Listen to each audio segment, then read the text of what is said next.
Steve Stoops started his career as a United States Marine infantryman. He was selected for embassy duty and was posted in Bucharest, Romania, as well as Guatemala City, Guatemala, where he experienced terrorist attacks, to include RPGs and machine gun fire at the American Embassy in Guatemala City. He was then assigned to the American Embassy in La Paz, Bolivia, where Nazi war criminal Klaus Barbie attempted to turn himself into Steve at the American Embassy. After the Marine Corps, he served as a police officer in Anderson, Indiana for 20 years, and he was awarded 4 Combat Cross Valor Awards for hostile encounters with bad guys. He founded the canine organization Dogs Against Drugs, Dogs Against Crime, and traveled the world learning about dogs. His life was saved on more than one occasion by police dogs in gunfights, and he was the victim of an edged weapon attack. His journey of teaching dogs at police dog seminars led to his first experience with international training when he went to Afghanistan in 2002 to stand up a protection dog program for Afghan President Ahmed Karzai. He also traveled to Albania and started a detection dog program for the Albanian National Police. Subsequently, this experience led him to meet people from a Tier 1 Special Operations unit in the United States. In 2004, he was hired by the United States Army Special Operations Command to start a commando dog program. He also stood up programs in England for the 22 SAS, as well as the SBS. He traveled to Denmark and stood up the dog program for the Jaeger Corps, also assisted in standing up the dog program for the German KSK and the Kurdish CTG. He did over 14 combat deployments with the unit and was the only civilian to engage the enemy in active combat. He retired from the unit in January of 2024 and currently travels the country teaching tactical dog seminars. Please like our videos, share them with your friends, and lastly, subscribe to our channel. Welcome to Coffee Talk at the Silencio Nation. This is our podcast. Myself, Fred, and on the other side there, Mike. We like to talk about coffee. We discuss coffee, our brand, our ethics and morals. We also do live video where we also interview interesting people and leaders in the community, as well as talk about our community and our tribe and sometimes the rituals that we encounter in our tribes and our communities. We also like to improve ourselves as humans and live better lives every day. Today's guest is Mr. Steve Zane Stoops. How you doing, Steve? Good, Fred. Hi, Mike. Hey, what's up, Steve? How are you, man? Great, buddy. Good to be here. Steve, cool. Can you tell us a little about your background and what you've been doing? Yeah, lived the life of public service, I guess. Starting out with my stint in the United States Marine Corps, and then 20 years as a police officer, which led me into my most recent career in the United States Army Special Operations Command, which I retired from last January. And now I follow my passion, which is dogs, working dogs, and I teach tactical dog seminars with police departments across the country. And once in a while, I go international with it. But basically, the running theme in my life is if it's not fun, I'm not going to do it. So I'm having fun. That sounds awesome. Just to give the listeners a little history, Steven and I are old friends. We've been friends for a long time. I'm not even sure how long. And he's actually one of my mentors for the kid when I was in the Army. My first question is going to be about coffee. Tell me what you think about Silencio. I know you had it, and I think you drink it pretty regularly, don't you? Yeah, and I think if you want to run cool, you got to run on the right kind of fuel, and that's Silencio coffee. Cool. How do you brew it? Slow and easy. Okay, cool. Why the name Zane? Where did that come from? That was my first police dog. His name was Zane, and he made me what I am today, led me on my path. And so just as a memorial to him, I use his name, because without Zane, I wouldn't be where I am today. Cool. So he was one of your working dogs? Yeah, he's my very first one. Yep. Do you have any cool, we'll get to dogs a little bit later, but do you have any cool Zane stories for us? More than you could count. Okay, cool. Yeah. But I'm going to kind of go in chronological order. Sure. I think that makes sense. Mike, did you have anything to start off with? No, let's just roll with it, man. And I do have some questions for Steve, but we'll get into it. I mean, basically what he values and what drives him and where that came from. Did that come from the Marine Corps, law enforcement? Yeah, but we'll get into that meat and potatoes soon. But go for it, Fred. All right, thanks, buddy. So let's start with your time in the Marine Corps. Why did you join the Marine Corps? To get away from home. So That's it? yeah, I wanted to get away from home and enlisted on the buddy plan with 3 friends of mine, and it was done on a whim. It wasn't a well thought out plan. We skipped school, actually. We were, if you ever watch Fast Times at Ridgemont High, we were like that Jeff Spicoli band, if you remember that. Yeah. But, we skipped school one day, and we up and joined the Marine Corps buddy plan. And the funny thing about that was there was no point of reference for Marine Corps training, because there was no YouTube, there was no Discovery Channel, nothing, no movies like Full Metal Jacket about Marine Corps boot camp. So we were flying blind. Yeah. So you're in the Marine Corps. What was your MOS or your job? Were you an infantryman? Yes, I was a 0300 infantry. Okay. And after about a year of that, I was selected for the Marine Security Guard Battalion, which is Embassy Marines. And I went to Quantico, graduated from the embassy school, and was first posted in Bucharest, Romania. Oh, wow, Romania. That must have been, was that a pretty cool place? Yeah, it was a communist country at that time. Nicolae Ceausescu was the premier. He subsequently, years later, was executed by his people, which not a bad thing. He was a bad man. But yeah, I enjoyed it. And then I got in a little trouble in Romania, so I was sent away from that country, and but I wasn't kicked off the program. They sent me to Guatemala City, Guatemala, which at the time was more dangerous than Beirut, Lebanon, if you're an embassy Marine. Yeah. Yeah. So what was it like a typical day in embassy duty for a Marine? So at most posts, your eye candy. The first thing when you walk into an embassy, you'll see a U.S. Marine standing there. However, Guatemala was different. There was a war going on there. It was during the Sandinista, the communist insurgency, all through Guatemala, Nicaragua, El Salvador. So that was our foes that would try to assault the embassy. But we did have the ceremonial post 1, but then we were also posted on the roof wearing combat fatigues, flak jackets, helmets, and standing watch on the roof of the embassy. Wow, pretty interesting. I understand that you had some kind of intervention or incursion. Maybe it was he turned himself in. You told me the story a while ago of a Nazi war criminal. Yeah, that was in La Paz, Bolivia. So my first exciting or noteworthy event was when I was working post 1 in Guatemala, and I got a call from ABC News, and they said, "Hey, one of our reporters are in jail. It's Geraldo Rivera. He's been arrested down there." And long story short, Geraldo Rivera was down there doing a story about the totalitarian government in Guatemala, not pro-regime. He was not, and he got rolled up, and they tuned him up physically, and so we left the embassy with some of our Guatemalan counterparts and picked up Geraldo Rivera from the jail. He had a black eye, had been beaten up, and he was very angry. What year was that? Do you remember? That would have been 1982. So that was before the skinheads beat him up on stage. Yeah, but say what you want to about Geraldo Rivera. I will say that he puts himself out there. He's kind of a tough guy. He was in a very bad mood that night. We got him out of jail. We drove him to a nice hotel, but he was angry. But yeah, I can only imagine. Yeah. So Nazis, Geraldo. Yeah. Anything else? Well, you want to hear the Nazi story? Yeah, tell us. Yeah. So I was in Guatemala. Usually you're supposed to stay at an embassy for 15 months.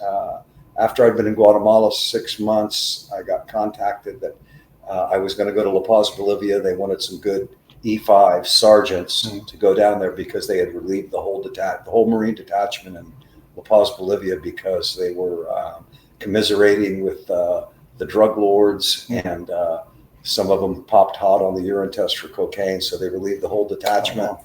And me and 4 other sergeants, it was a 5-man detachment, very small embassy, and they told us to turn that detachment around because the reputation of the Marine Corps had been soiled. So we went down there. After it was all said and done, we turned it around. We turned it into the #1 detachment in D Company, which D Company in the embassy program was all of Central and South America. But however, I was working Post 1, which was the main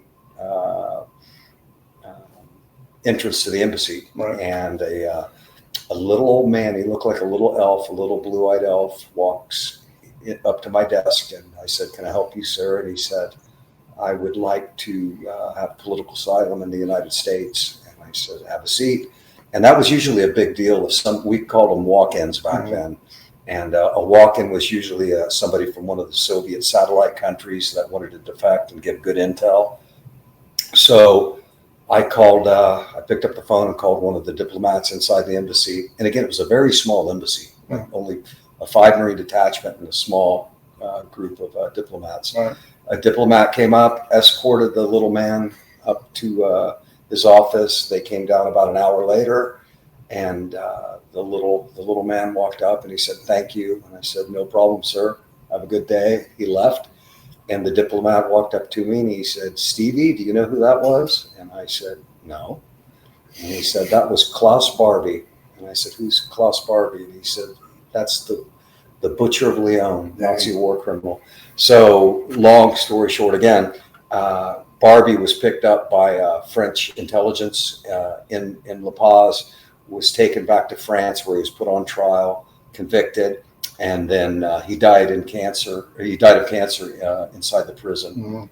And he was unrepentant till his last day.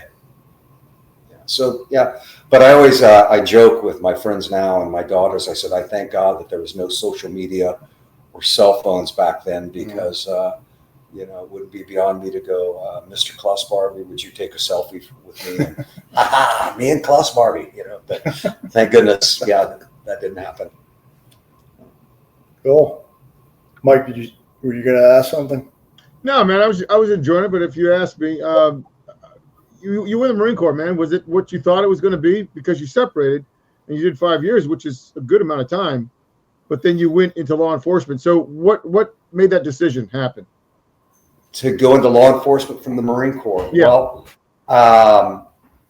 I was going to stay in when my enlistment was coming up.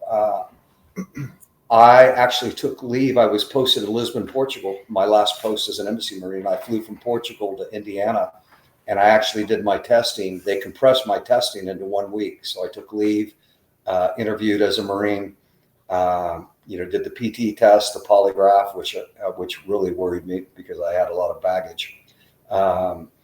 And the oral interview, got all that done. And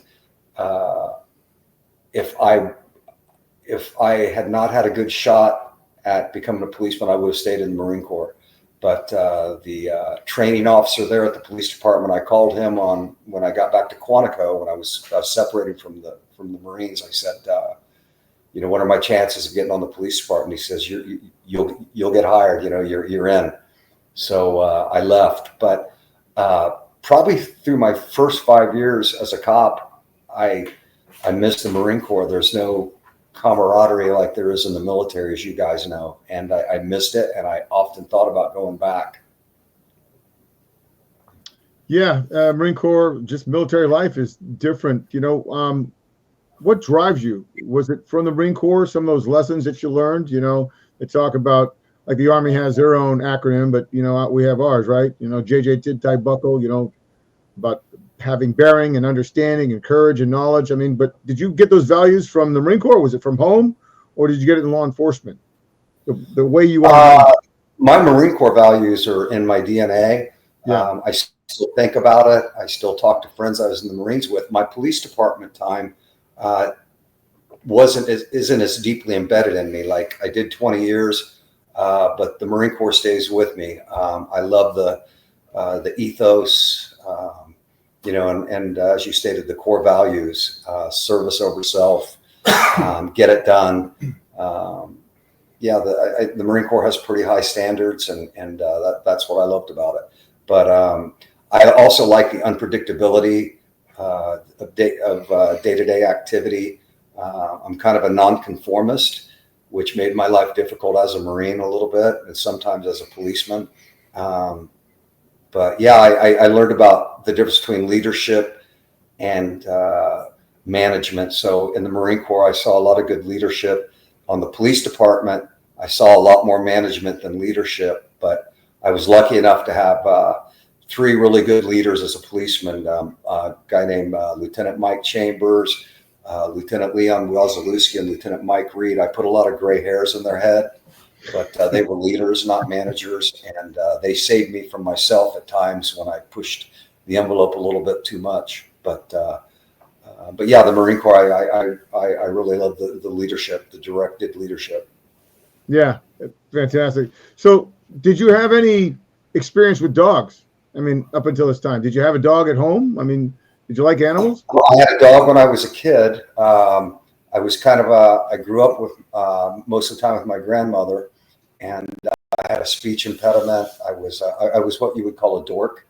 Got picked on a lot, and I found out the only true friends, the only heartbeats I could count on as a child were dogs. And so I would collect stray dogs, bring them home. And I only had one dog as a child, and it was a standard poodle that was awesome. But I never trained dogs. That came into place on the police department. And how did that come up? I mean, they asked you to go through testing to be able to handle a dog. I mean, how to do the selection process that you got the opportunity? It's changed a lot. It was when I got on, I started working uniform patrol, and I was on night shift, and we had canines assigned to our night shift, and they were backyard donated dogs back then, German Shepherds that, hey, our dog's too mean, we'll donate him to the police department. And I begged to go into canine. Well, it was a kind of a canine cartel there. They didn't want to let a new guy in. And I went up the chain of command and kept asking. And finally I said, hey, I'll buy my own dog if you let me come in. And they were like, well, if you're silly enough to buy your own dog, you're in. So I took out a $6,500 loan from a high interest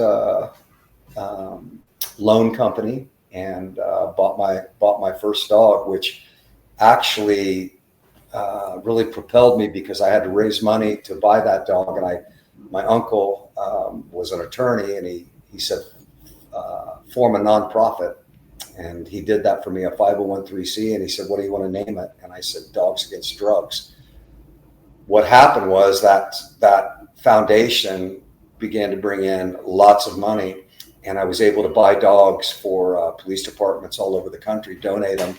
And also I drank through a fire hose, because it also enabled me to travel to Europe and go everywhere to learn about dogs. And then, so that really was the catalyst to me really going forward in my dog career.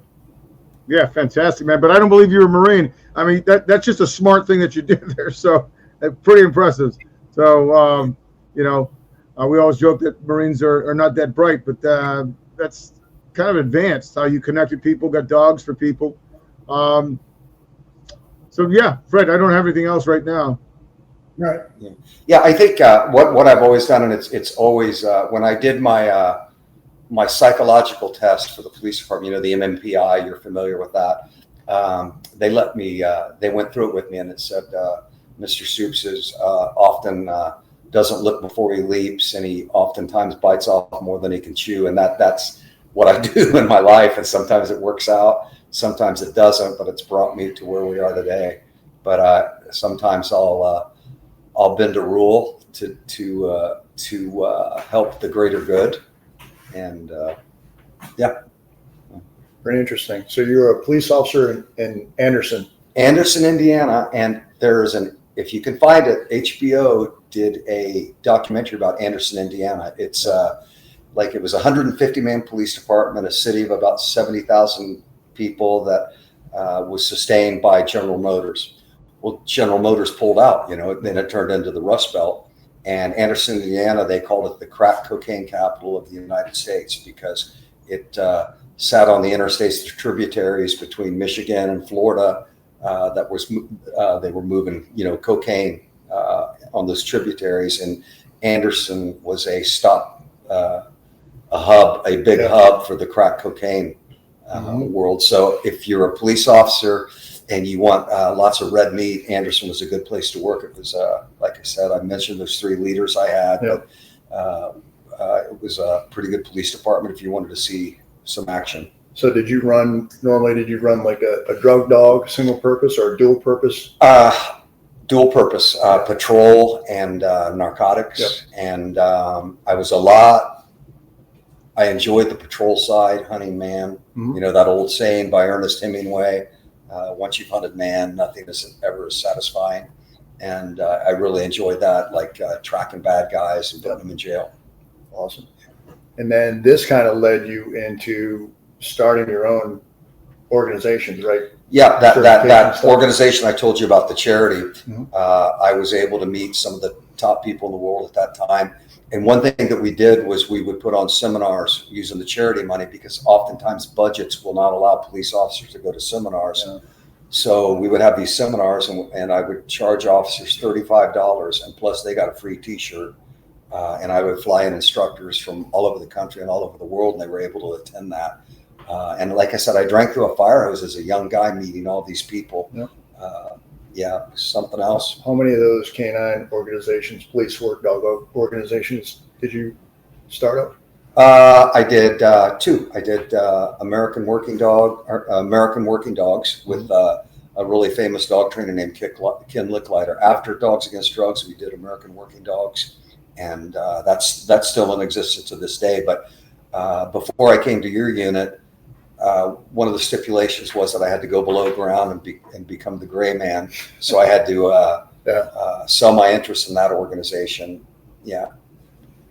I understand while you're a canine officer that you had some interesting incursions, we'll call them, with suspects, i.e. gun/knife encounters. Yeah. You've gotten some awards from that. Can you talk a little bit about some of those stories? And when I talked about those supervisors, Chambers, Wasilewski, and Reed, these are the gray hairs. So my first dog, Zane, when I got him, before I could go to the canine school there, I bought him in Kentucky from a canine business. Mm-hmm. And they said, your school doesn't start for 6 weeks. You have to take him home and treat him like a girlfriend, ride around with him, bond with him. And so when I brought him back, my supervisor said, yes, you can have the dog in your car, but don't get him out until you go to that school. Do not get that dog out. Mm-hmm. And my very first night on duty with the dog, I had another policeman call me and said, hey, let's get your dog out and walk him around the El Morocco. The El Morocco was a very seedy bar with a lot of gangbangers, bad people that we were used to encounter. So I wanted to show my dog off. I got him out of the car, and we were walking him on leash, totally breaking the orders that I was given. And a guy named, I'll just say his first name, named Benny, came up and started teasing my dog. And I was worried about my dog. You had him on a leash? Yeah, I thought he was going to scare my dog. And he kept saying, I'm going to eat that dog, Stoops. And I go, stay away. And he leaned in, and Zane jumped up and bit the guy in the forehead. And it was a debacle. And I thought, well, I'm done. There's the end of the career. And luckily, Lieutenant Wasilewski was the first one to respond. He wasn't happy with me, but it all worked out. I didn't get in trouble. Wasilewski could have ended my career, but he just said, do I need to say any more, Steve? I went, no, sir. But Zane, the night I got stabbed, that was a landmark lesson for me. I got out on a trouble call on Halloween night. It was a family fight. I showed up. I was the first officer to arrive. when I got there, it was a nothing call. Everything was cool. We settled it down. I told all the other units to, don't worry about coming. I got this. And on my way out, a guy wearing a black tuxedo, a derby hat, and white gloves came walking down the street, Halloween night. Oh, yeah. And he started saying, F the mother effing police to me. And I said, hey, come here. And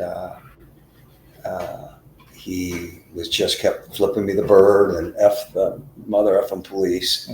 And I walked up to him, and all of these people, the problems we're having for the police are taking it tough. Yep. I didn't see any weapons. He really didn't break any laws. And but I put my hand on his arm, and he came across with his hand and punched me in the head, only it wasn't a punch. It was a 10-inch blade. And he hit me in the head and the chest. And I was able to do the old John Wayne and corral him and take him to the ground. I didn't know I was stabbed until a backup officer got there. Yep. And we handcuffed the guy, and he stood up, showed his flashlight, and he said, my God, Steve, you're bleeding. And that I went to the hospital, took a few days recovery, and that taught me a lesson, I thought. And this lesson cascaded across the United States because I had Dogs Against Drugs, my foundation, and I was able to write about it. And I decided that I was never going to be myself again in a strange situation. So after I recovered, I started putting a muzzle on Zane. If I had a call that I was going to be by myself and it sounded dangerous, I would put a muzzle on him so I could take him with me. Right. And in the daytime, just a couple weeks after that happened, I had a trouble with a man. We get those all the time, totally normal call. We were short that night, so I didn't have a backup close. I stopped my car, put the muzzle on Zane. We pulled up to the house. We get out of the car. I have Zane on a leash, and we're walking up, and the door flies open. A lady comes out. She's screaming, runs right past me. Behind her was a guy with a butcher knife, a kitchen knife, running at high port with the butcher knife. I didn't have time to draw my gun. I dropped my leash. Zane in the muzzle ran right, hit this guy like a linebacker right under the chin with the muzzle. The guy flipped on his back, and I was able to save myself. So I taught that, and I still teach that to this day. If you're a policeman by yourself, slap a muzzle on your dog, have him by your side. So yeah, Basically save your life. numerous times. Yeah. Wow. Yeah. Tell me about, you don't have to do all of them unless you want. You've got some valorous awards as a police officer, right? Mm-hmm. At least 4. Yep. I think. Yep. Tell me about that. One was we had I was a SWAT team member, and our SWAT team went to Fort Hood, Texas to train, and I couldn't go because my wife had just had a baby and I couldn't leave. And I got off duty at 4 a.m, and I took the baby out of the crib and was feeding the baby. And this was before cell phones. My landline rang. I picked it up, and it was dispatch. I was still in my uniform, and they said an officer had been shot at a house, and they needed me and my dog out there. I got to the house, and it was already perimeter set up by several officers. And come to find out, luckily, the officer wasn't shot. But a guy did take a shot at him out the door of the house with a shotgun. We had to clear the house because there was no SWAT team. We saw to take care of our business. I had a German Shepherd at the time named Chester. I sent him in the house, and I was doing a quick peek through the door, and I could see there was a motion. The dog had ignored that. Come to find out, that was a guy that had been murdered by the guy that shot at the cops. Are you following? Yeah. And the bad guy wasn't there. He had already got out of the house. So this German Shepherd was a machine. And me and my 2 backup officers tracked this guy and through some yards. And again, the down motionless suspect, the bad guy actually knew my name for some reason. He goes, "I'm over here, Stoops." And but you got to give kudos to the dog. This was an urban track, and the dog, multi-service, we followed him. Yeah. And I should have let my dog go right then when he said, "I'm here, Stoops," and I didn't. And we had to climb a chain link fence. I holstered my gun, and by mistake, I didn't redraw it, and my two backups had long guns. As we walked up, I got 15 feet from him, and I said, show me your hands. He showed me his hands, but then he put them back on the ground. He leaned up with a pistol and started clicking away on the pistol, and I dropped the leash, and I just fell back to save myself. Mm-hmm. And the dog went and disarmed that guy. Awesome. He saved my life. Nice. And so that was another encounter. But it's funny, the statistic back when I was a policeman, that it was 1 in 1,000 police officers will be in a gunfight or a gun encounter. 1 in 100 canine officers will be involved in gunfights. And that's because the dogs actually find these people. So a canine officer back then, and I still think it's true to this day, is 10 times more likely to be in a gunfight than a normal street officer. Oh yeah, I mean, I understand that. Like, you guys are doing tracks when they don't know where a suspect went. You guys are tracking, or you're doing area searches where you have no idea where that guy's hiding. Yeah. So yeah, I can see how that works. Yeah. Yeah. Cool. So after your time, you did 20 years, excuse me, as a police officer, and then you retired from that. Then next, you did some work on your own. I was still a policeman. So while I was a cop, the war on terror kicked off. Yep. And during that time, right after 9/11, I met people that you would probably know from a military organization. They were guys with longer hair and very fit, and they said they were with the Army, and I knew they were probably something cool. And I had my first contact with them there at Ken Licklider's kennel, my buddy. He asked me to come up and help him with some Army guys. But during that time, I got the opportunity to go to Kabul, Afghanistan. This was 2002, not long after the invasion, and start up a dog program. And then also as a police officer, I got the opportunity, because of Ken Licklider, to go to Albania to start up a detection dog program for Albania. And that program was funded by the U.S. Department of Justice at that time. But my time at what got me to the military was I was still a cop, and Shannon Krieger, who was an operator with the Special Operations Command. And I met him, and Alan Miller, other people and they asked me to come to work and help them stand up a dog program. So I retired from the police department, came to Fort Bragg, and that's when I met you. Wow. Yeah, I didn't know where the transition was. That's pretty interesting. So the Jaeger Corps and the CTG and all that stuff, that was those different times, or is that when you were at the unit? When I was with your organization, okay. Yeah. That all of that cool stuff came via the unit. Wow. So how were the differences when you got to the unit as a trainer? Because you were one of the first. You were pretty much the trailblazer for that canine program. Yeah. I know there was one guy they brought in, and then he didn't work out for whatever reasons, and he left. And then you were the guy. Yeah. You were there almost 20 years. Yeah. And I got to say, if there was no Shannon Krieger, there would be no me at the unit. And Shannon, with his knowledge, he was an operator, got hurt in a little bird crash. But Shannon and I, we were a dynamo team, and we had a lot of fun developing the tactics that are still in place. That are, imitation is the highest form of flattery. A lot of other people have adopted the tactics that we taught. Right. But it was very rewarding. Yeah, I see that a lot. Talk a little bit about the Hamid Karzai protection. Yeah. So this was 2002, and I worked for a civilian contracting company, and which they're pretty well known. And I was to fly to Kabul, Afghanistan. Ken Licklider had already put 2 dogs there, and that were waiting for me.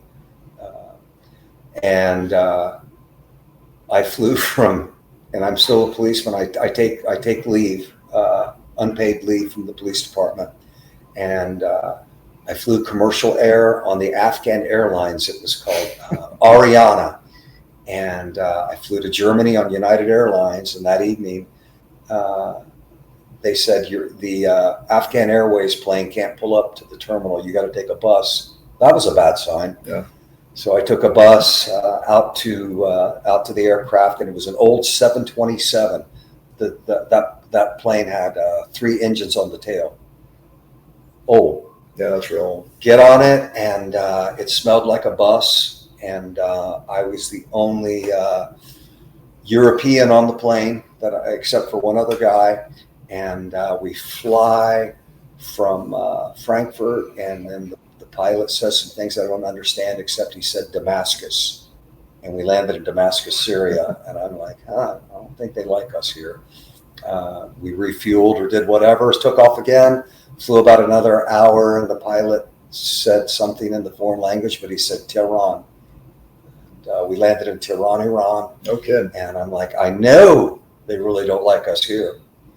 Wow. And so made it out of there, and we fly on to Kabul. Well, I walked up to the other Caucasian guy on the plane, and he turned out to be an American. And I said, what are you doing going to Afghanistan? He goes, I work for National Geographic, and I'm going to do a story on the dogs of Afghanistan. And I thought, well, what an irony. But he was talking about those big, remember those big dogs they had, Kangals or whatever those big Afghan dogs were, that 200 pounds, that was the dogs. When I landed in Kabul, there was no really Kabul International Airport as what we came to know when we were there. It was about the size of a bus station, and nobody was there to pick me up. And I waited an hour and a half outside this airport with a bunch of bearded, menacing-looking dudes with AKs, and I'm trying to look hard. And were you armed at all? I had nothing. No, I had my suitcase and my little Columbia pants and Columbia jacket, and clean shaven. Then a van pulled up with some Nepalese Gurkhas, and they said, "Are you Steve?" And I said, "And how?" And they said, "Jump in." I jumped in, and I spent about 45 days and setting up the dog program and sweeping the office for Mr. Karzai, and it was very eye-opening. What kind of dogs are they running? Like dual purpose? They were our dogs. Ken Licklider sent those dogs there. They were Malinois, single-purpose detection dogs. Yeah, because it was for like a protection detail or something. Yeah. And a lot of former people that you would probably know, and some SWAT officers were the protection detail. Yeah. That's interesting, because I think your part of your reputation is spearheading other K9 programs at other partner forces like the Brits, right? The SAS, the SBS. Yeah. So traveled to England. They came to the United States first and trained with Shannon and I and Mike Reaver. Yep. And then I went to England and did their first school. They co-joined the school with the SAS and the SBS. And I worked with one of my best buddies in the world and one of the best dog trainers I know, my British counterpart. His name was David Blackie Blackmore, and that turned into we've been friends ever since. Lifelong friendship. Yeah, but I had so much fun in England. Yeah. Tell me a little bit about, you also work with some of our partners in northern Iraq, Syria, that area. Yeah. Do you want to talk about that a little bit? Yeah. I'm not a political person, but I love the Kurds. And we were partnered in a place in northern Iraq. And while I was there, my leadership asked me, "Hey, could you stand up a dog program for the Kurds?" And I said, "That's what I do. Like Rodney Dangerfield, can you make a shoe smell? I can sure stand up a dog program." So my buddy Thomas Haas over in Germany, I talked to him, and I bought these dogs sight unseen. I had to trust Thomas, and flew 2 dogs into Kurdistan. And it's in 4 weeks we had those dogs on the battlefield, fighting and dominating ISIS fighters. And this was when ISIS, probably 2015 era. Yep. And I've been there several times since and made a lot of Kurdish friends. And my opinion, we have no better friend than the Kurds. Yeah. I have a lot of love for them. The Kurds are true warriors. Yeah. True warriors indeed. And we always seem to let them down. Like, I'm getting a little bit political, but Yeah. No, I agree. those are people that we should highly value. No doubt. Yeah. Cool. How many deployments did you do while you were a trainer at the unit? Gosh, I think at least 14. Wow. Yeah. 14. Yeah. And that was a recruiting thing. When Shannon called me about taking the job, I didn't even really pay attention to how much it paid, but he said, you will go on target. You will get shot at. Well, this was during the 9/11, post 9/11 patriotic fervor. I'm like, sign me up, I'm going. But that was part of the allure. So the unit, being as awesome as it is, put me through a great combat course, and to make sure that I wasn't a liability to you guys. No, I really enjoyed it, and I went on some targets, and I always felt that I was as safe as my mother's in my mother's arms when I was with you guys. What did just give me an example? You don't have to dive into details, but like if you were on a target, what did you do specifically as a trainer? Really carry water and hold ladders. They were proficient at what they were doing, so I would backside the canine handler, or if they needed me to watch detainees or whatever. But I learned a lot because having eyes on and seeing it.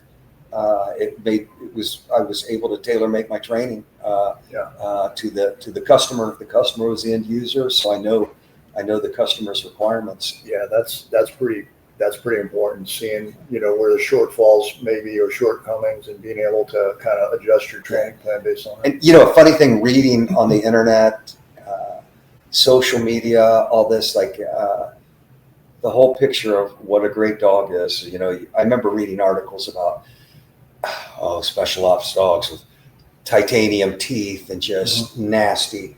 Well, and I know that you pick a good dog like you would pick a good soldier you want to work with.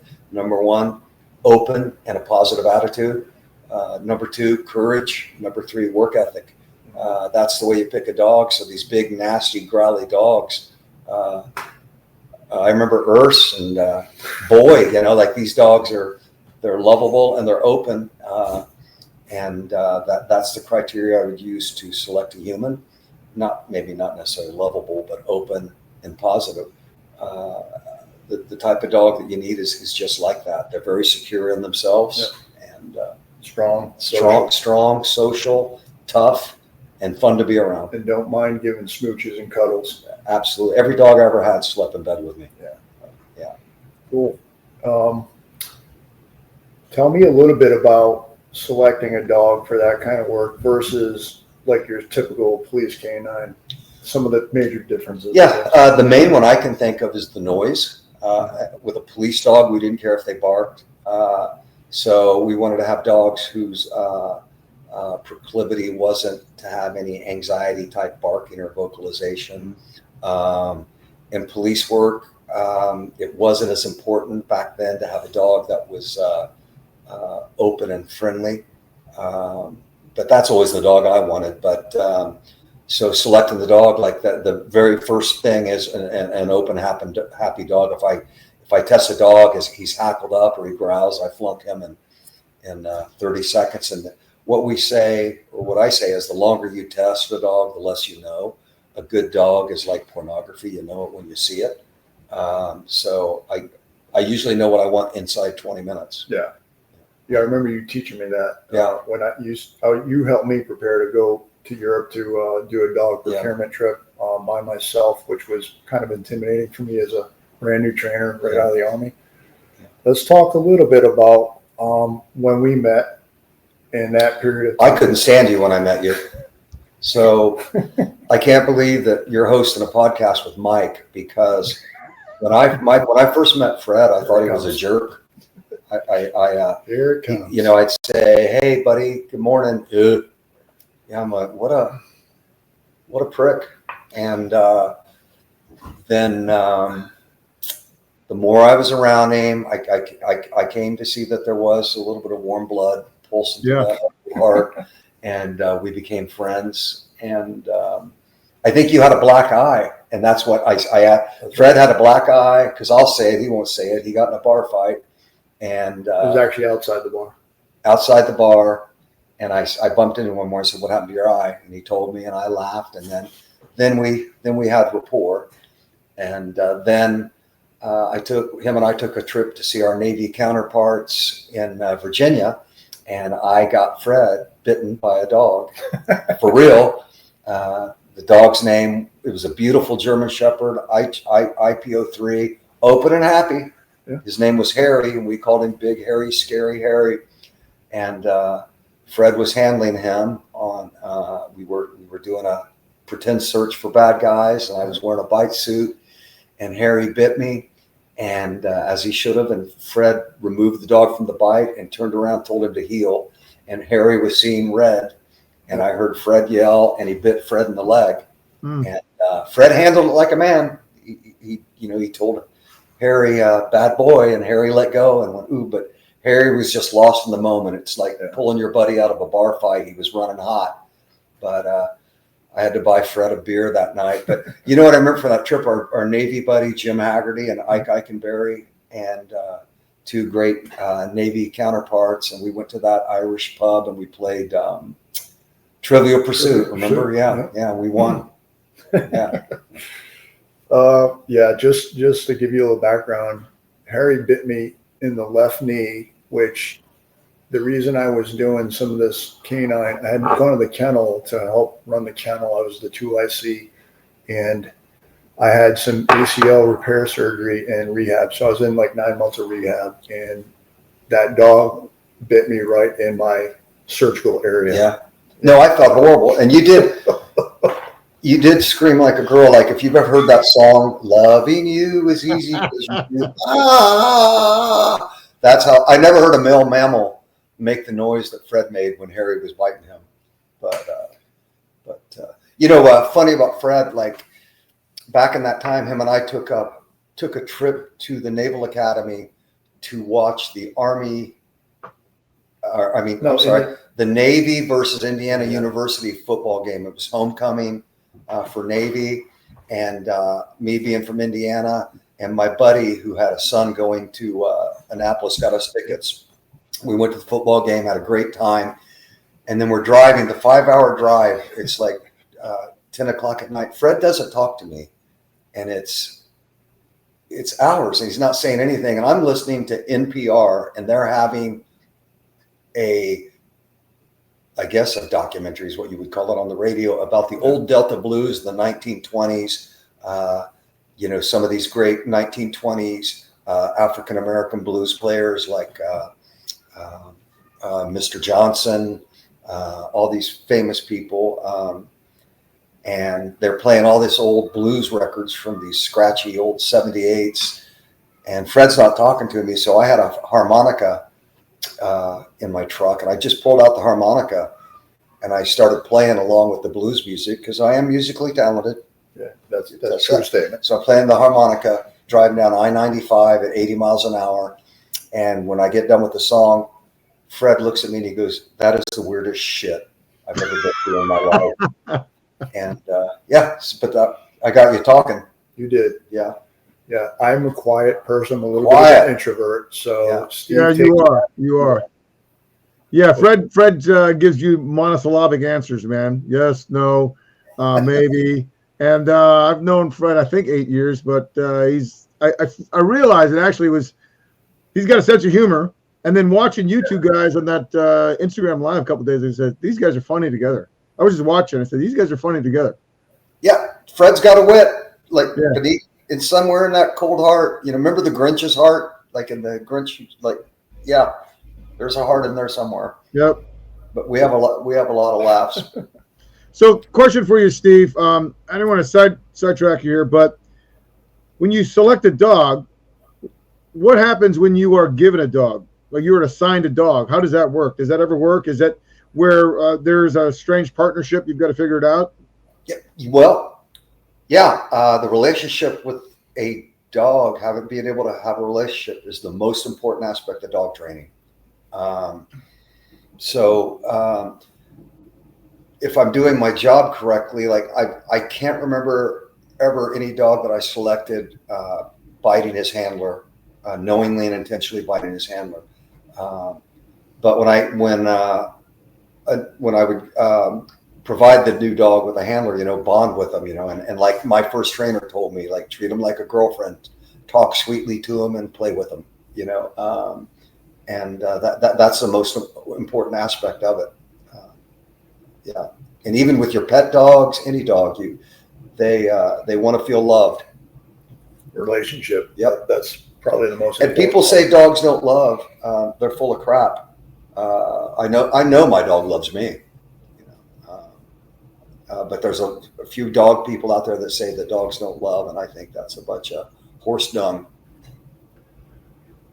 So you did 20 years, almost 20 years, and then you retired from the unit. That's more than most of the operators I know, especially the guys that were there longer times. I mean, I was only there 7 years, but that's a long time. Yeah, but it went by in the blink of an eye. Yeah. Yeah. Any what was the most exciting deployment story? Give me one. You've gotten a little bit of a tick, didn't you? Yeah. Once at some Yeah. point? This is do we have time?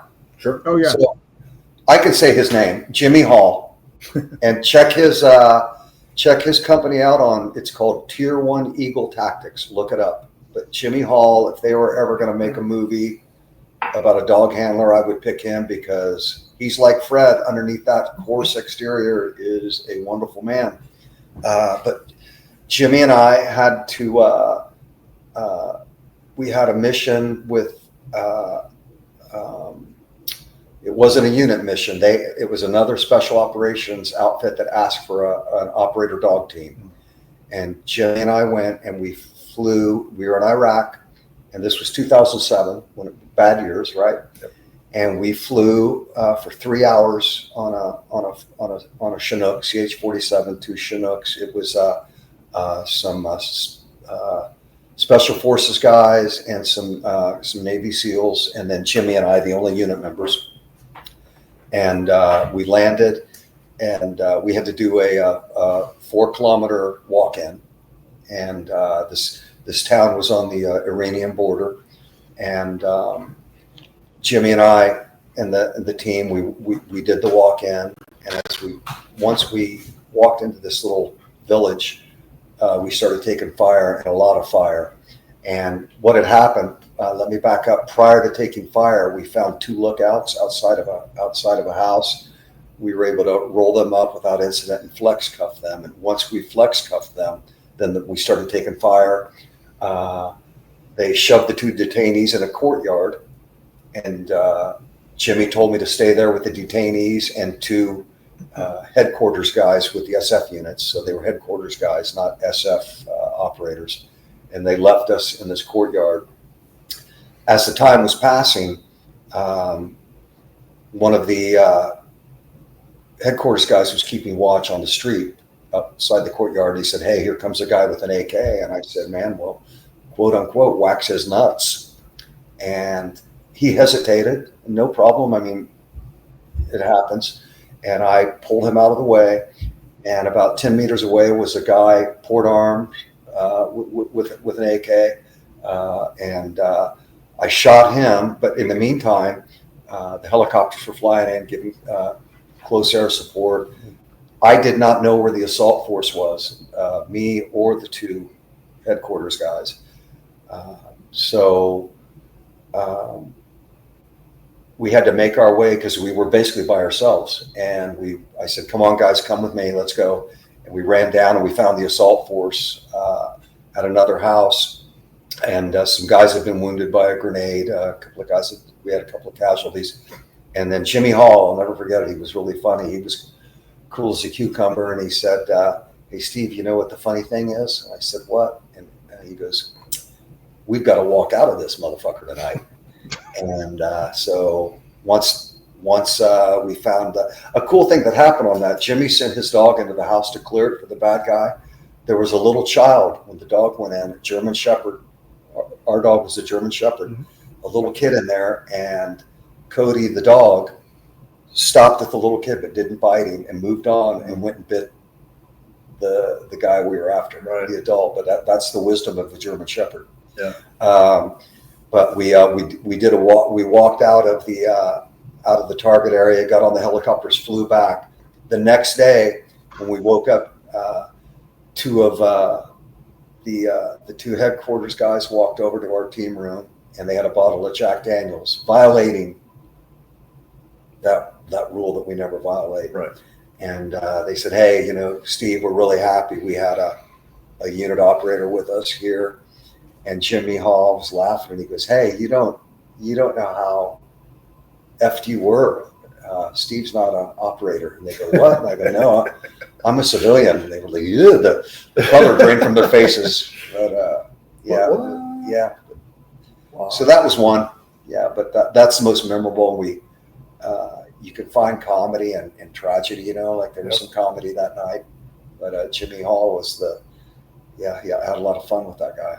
And like I say, look him up look up Tier 1 Eagle Tactics, Jimmy Hall. Go shooting with him.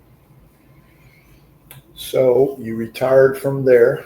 Been retired almost a year now. Yeah, Right? yeah. What have you been doing since? I watch 700 Club and Murder, She Wrote. And no, I go out and I train dogs. I do a lot of seminars. For some reason, I do a lot out in California, Arizona, teaching with some friends. I stay busy doing that,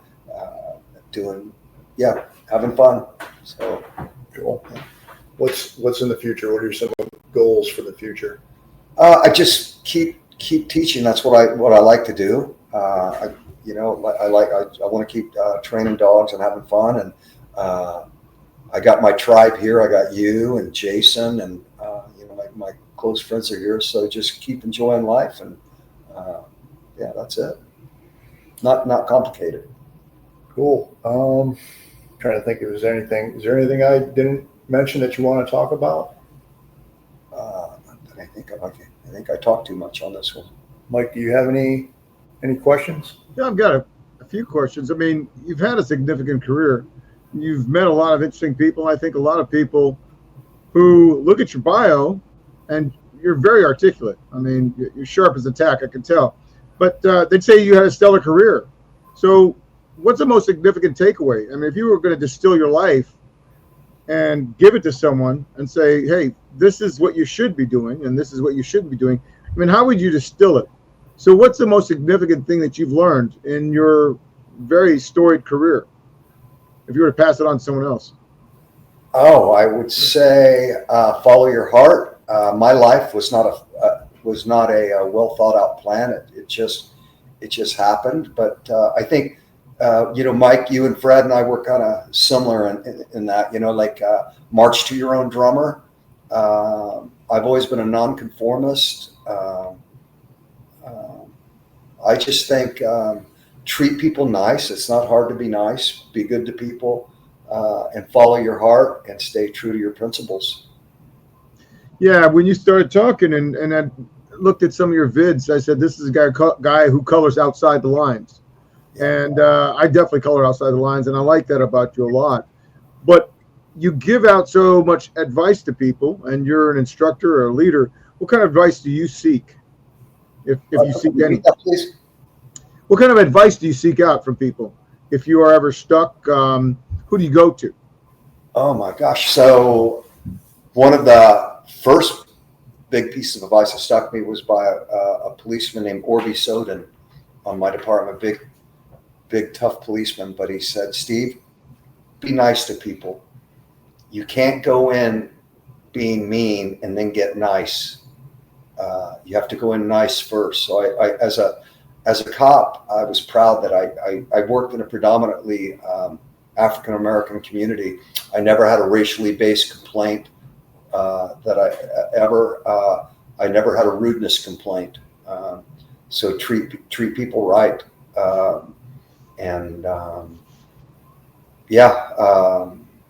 got a lot of good advice, but I've had some good mentors in the Marines. Staff Sergeant Leha, just a good guy, and then throughout the unit, make it happen. Like the Oakland Raiders just win, baby. Yeah. How about de-stress? I mean, Fred and I talk about that a lot, which is where's your quiet time? For some people, it's out hunting. For some people, it's out surfing. I mean, what do you do? Do you have a coffee ritual? Do you have something that you do to calm the chaos that's going on? Yes, sir. I love to read, and I start the day off early. I get up early, always have, and I get my Silencio coffee. But I do the Marine thing. I put cream and sweetener in my coffee. Sorry. And have my coffee. I like to play the guitar, but mostly read and hang out with my friends. My friends are Novocaine to the soul for me. Like I enjoy, and don't have a lot of friends, but I've got good friends, and that's what matters. But yeah, that's important, man.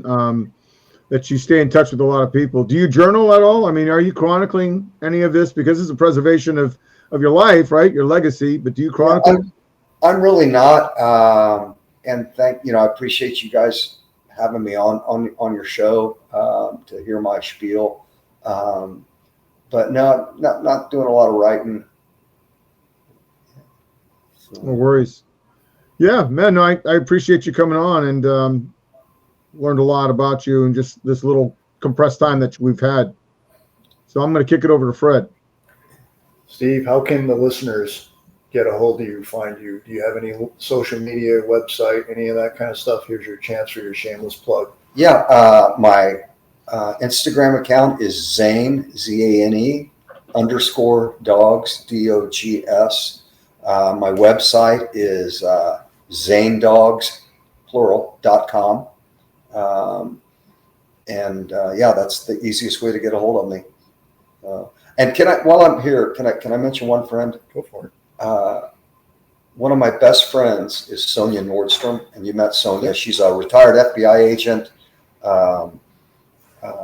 bank robbery division in LA, and an awesome dog trainer. She lives in Park City, Utah. But Sonia, if you're out there, I love you, and thank you for being the good friend you are. Sonia has had a huge impact on me, and remains one of my best friends in the whole world. So I always fail to mention her, and that's a crime. All right. Well, Steve, I want to thank you for coming on and taking the time to talk to us in some detail about your life and your history and your future. I learned so many things from you, man. I can't even tell you all the stuff that this guy has taught me, both in the canine world as well as life lessons, right? So I just want to thank you. Appreciate all you've done for me and for coming on. Hey, I want to take the time to ask the listeners at home to go ahead and give us a subscription, or go ahead and subscribe. Give us a like, ring the bell, do all the things. Leave us a comment. Let us know what you thought about this interview and what we can do in the future to improve the channel. Mike, that's all I have. Thank you. Yeah. Thanks, Fred, for hosting, guys. If you're not aware, we do have a lot of products. I'm going to put one up here right now, the Silencio Coffee operator shirt. Love that one. It's a beautiful shirt, and we have them online. They're for $24.95. We also have the handmade mugs. These are stoneware. They're not ceramic, so they're gorgeous. And again, it's got the operator on it. It's beautiful, and you can find them online, $24.95. I'll put the links down so you can check it out. And I'm going to kick it back to Fred. But thanks for coming, and thanks for watching. And Steve, again, love to have you back on. Clearly, you are so well versed in some aspect of life that I know nothing about. But also, you are very articulate. You are able to explain things, and I think you'd be a great guest for another time. So thank you, Mike. I appreciate the opportunity, and thank you, Fred. Yeah. Thank you, Steve. All right, folks. Thanks for listening. Make sure you leave a comment. Talk to you later. Good night.